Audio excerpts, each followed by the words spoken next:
He conocido personas que han atravesado pérdidas devastadoras, enfermedades, quiebras, traiciones, y he visto cómo algunas de ellas emergen de esas experiencias completamente transformadas, no a pesar del dolor, sino a través de él. Porque en algún momento tomaron una decisión profunda. Esto no me define. Esto me está enseñando algo que ninguna comodidad podría haberme enseñado.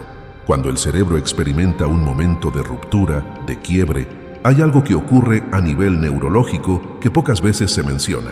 Se abren ventanas de neuroplasticidad que normalmente están cerradas. Es como si la crisis disolviera temporalmente los patrones rígidos del pasado y dejara espacio para que algo nuevo se construya. Las personas que aprenden a pararse en ese momento de incomodidad y preguntarse ¿qué me está ofreciendo esto?, en lugar de ¿cuándo va a terminar esto?, son las que emergen transformadas. No porque sean más fuertes en el sentido ordinario, sino porque aprendieron a leer la incomodidad como señal de crecimiento en lugar de señal de peligro. ¿Cuándo fue la última vez que usaste un fracaso como combustible en lugar de como argumento para rendirte? El cuarto rasgo es el enfoque sagrado. Vivimos en la era de la distracción permanente. El ruido es constante, las notificaciones no paran, las opiniones de todos sobre todo están disponibles en todo momento. Donde va tu atención, va tu energía, y donde va tu energía, se construye tu realidad. Esto no es solo filosofía, es neurociencia. El cerebro tiene un sistema de activación reticular que actúa como un filtro. Solo procesa conscientemente aquello a lo que le dices que preste atención. Y en ese contexto, la capacidad de sostener la atención en algo con profundidad y duración se ha convertido en una de las habilidades más escasas y más valiosas que existen.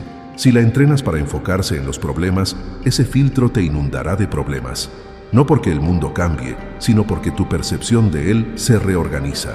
El 1% no tiene más tiempo que los demás. Tiene más claridad sobre dónde poner su tiempo. Protege su atención como uno de sus recursos más preciados. Aprende a decir no con facilidad porque sabe exactamente a qué está diciendo sí.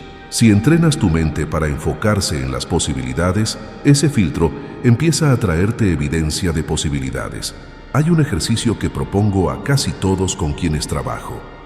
Al final del día, antes de dormir, hazte esta pregunta. ¿Dónde estuvo realmente mi atención hoy? No dónde creías que estaba. ¿Dónde estuvo de verdad? ¿En qué pensamientos vivió más tiempo tu mente? ¿En qué emociones pasó más horas tu cuerpo?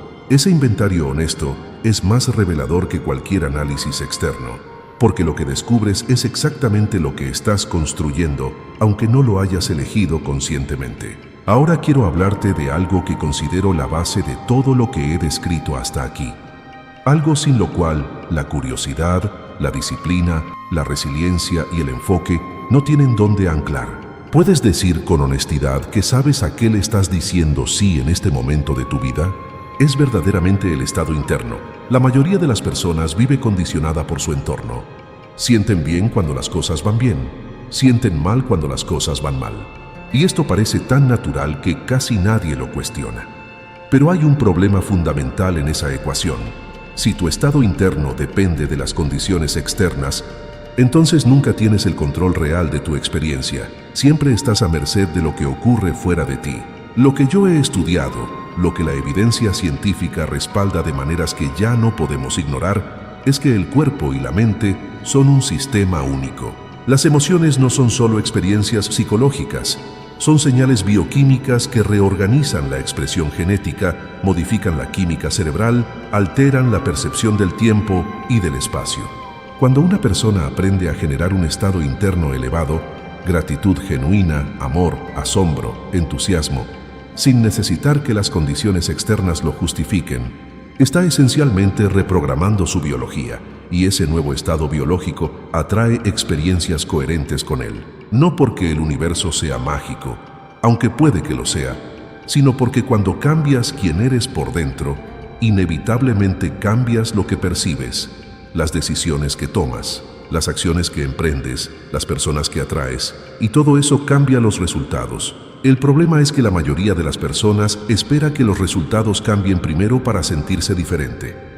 El 1% aprendió a sentirse diferente primero, y desde ahí construye resultados distintos. Esto no es solo pensamiento positivo superficial, Es una comprensión profunda de cómo funciona la relación entre la conciencia y la materia.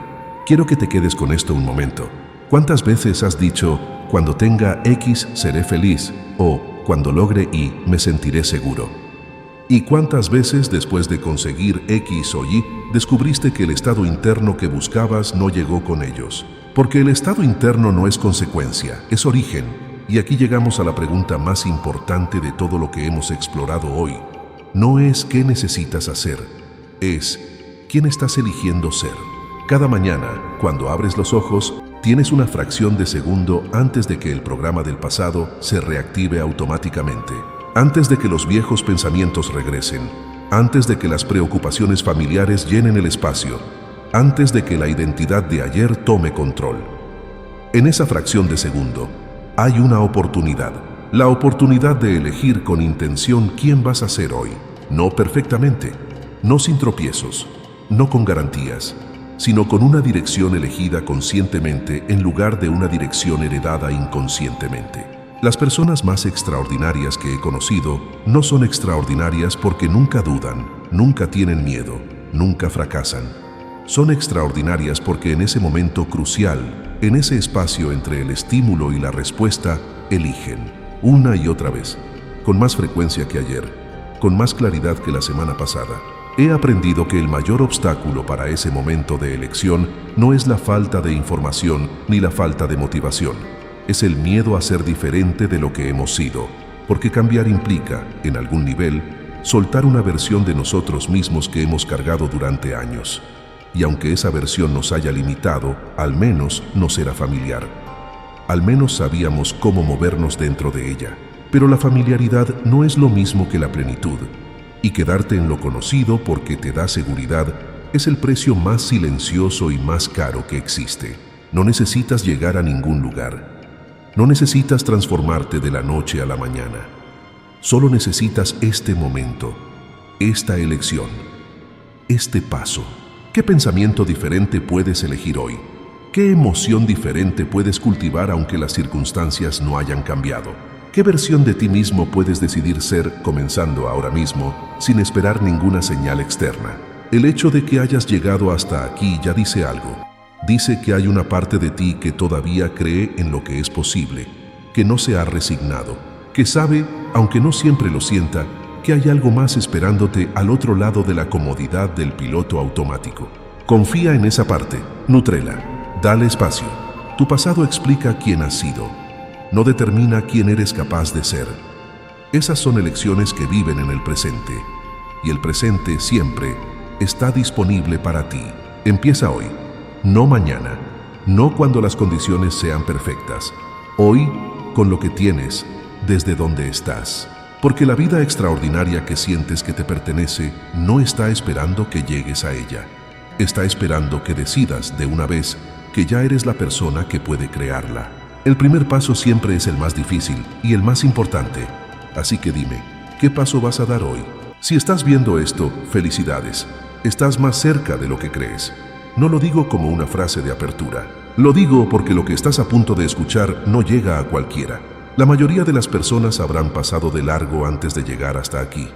Se distrajeron, dudaron, cerraron la ventana.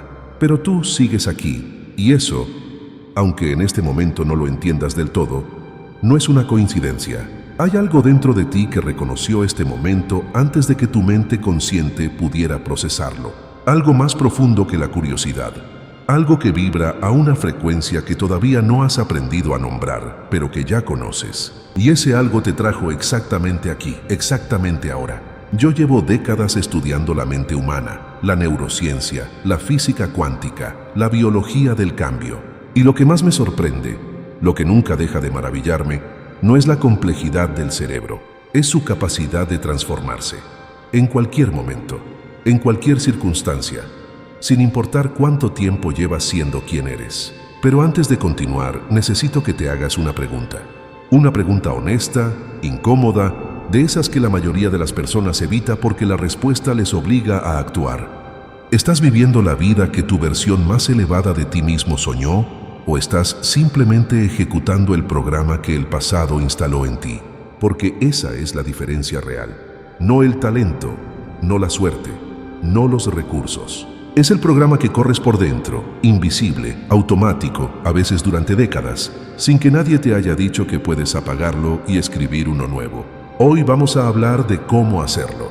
Quiero que imagines por un momento el cerebro como una máquina de predicción. Eso es en esencia lo que hace. Predice el futuro basándose en el pasado. Cada pensamiento que tienes, cada emoción que sientes, cada comportamiento que repites, está diseñado para confirmar lo que ya crees que es verdad.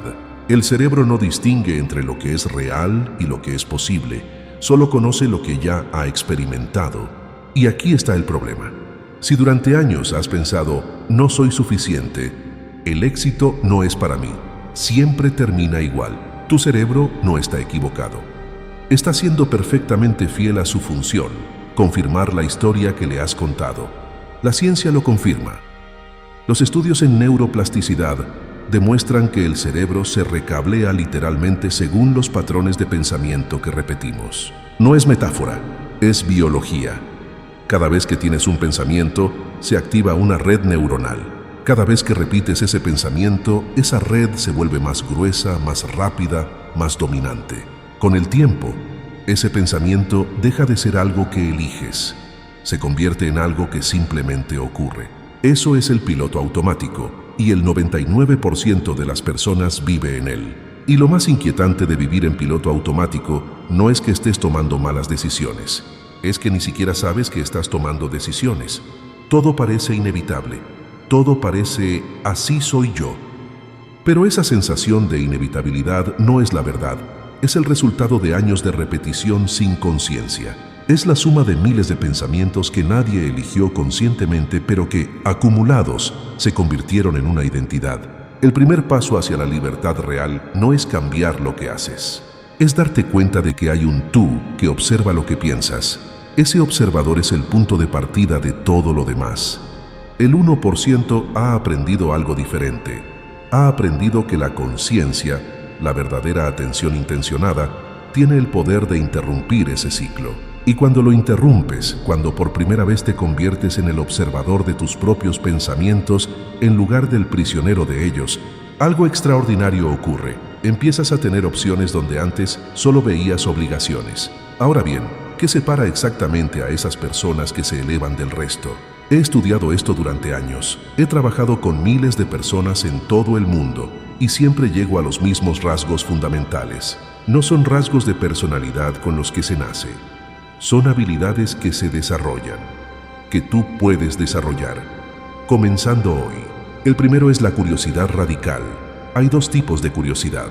La curiosidad superficial, que busca confirmación de lo que ya cree, y la curiosidad radical, que está genuinamente dispuesta a estar equivocada. Las mentes más extraordinarias que he conocido no son las más seguras de sí mismas.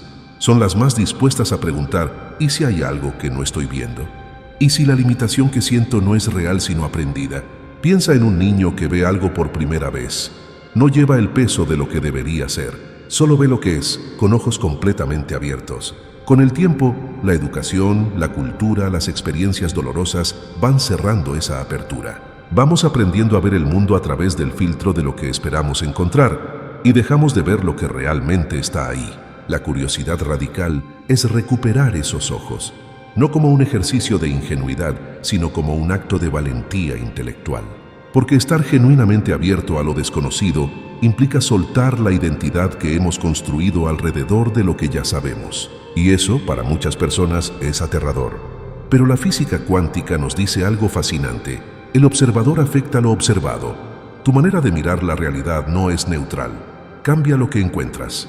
Cuando miras el mundo con los ojos de la posibilidad aparece. Cuando lo miras con los ojos del fracaso, el fracaso se confirma. No porque el universo sea injusto, sino porque tu atención actúa como un imán. Entonces te pregunto, ¿con qué ojos estás mirando tu vida hoy? El segundo rasgo es la disciplina como identidad. La mayoría de las personas piensa en la disciplina como un esfuerzo de voluntad, como algo que tienes que hacer con los dientes apretados cuando no tienes ganas. Y desde esa perspectiva, la disciplina siempre pierde, porque la voluntad es un recurso finito, se agota, se desgasta, sobre todo cuando la vida se complica, cuando el cansancio aparece, cuando los resultados tardan en llegar. Las personas extraordinarias entienden algo distinto. Entienden que la disciplina no es lo que haces cuando tienes motivación, es lo que eres cuando la motivación desaparece. No se trata de fuerza de voluntad, se trata de identidad. Cuando alguien deja de decirse tengo que meditar y empieza a decirse soy alguien que medita, el comportamiento cambia radicalmente. Ya no es una lucha, es una expresión. El cerebro no distingue entre lo que haces por obligación y lo que haces por identidad, pero el cuerpo sí lo siente. Y la neuroquímica responde de forma completamente distinta. He visto esto ocurrir una y otra vez. Personas que durante años intentaron cambiar un hábito desde el esfuerzo y que en el momento en que cambiaron la historia que se contaban sobre quiénes eran, el comportamiento se reorganizó casi sin resistencia. ¿Por qué? Porque el cerebro siempre actúa de manera consistente con la identidad que cree tener. Si crees que eres una persona disciplinada, tu cerebro buscará actuar de manera disciplinada. No perfectamente, no sin tropiezos, pero con una dirección clara. La pregunta que quiero que te hagas no es ¿qué necesito hacer diferente? La pregunta es ¿quién necesito decidir ser? Y esa decisión, para ser real, tiene que bajar del nivel mental al nivel emocional. No basta con pensar soy disciplinado. Tienes que sentirlo en el cuerpo. Tienes que actuar desde ese lugar aunque al principio se sienta incómodo, aunque la vieja voz diga que estás fingiendo. Porque ese malestar inicial no es una señal de que algo está mal. Es una señal de que algo está cambiando. Y el cambio, al principio, siempre se parece al error. El tercer rasgo es la resiliencia como combustible. Esto es quizás lo que más malentendemos. La resiliencia no es aguantar el dolor. No es no sentir el miedo ni el golpe del fracaso. La resiliencia es la capacidad de usar esa experiencia como información, como energía, como punto de lanzamiento hacia algo mayor.